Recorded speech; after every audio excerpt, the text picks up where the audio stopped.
You ask Tiger to solve. This deals with linear equations with one unknown. The final result is x equals 8. Let's solve it step by step. Simplify the expression. Combine like terms.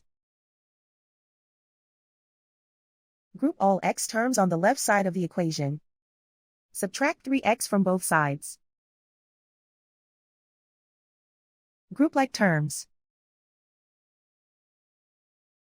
Simplify the arithmetic. Group like terms. Simplify the arithmetic.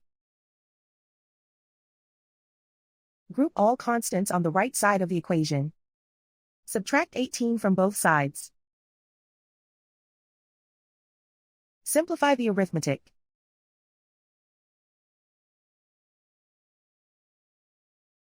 Isolate the x. Divide both sides by -2.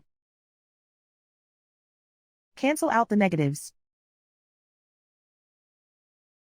Simplify the fraction. Cancel out the negatives. Find the greatest common factor of the numerator and denominator.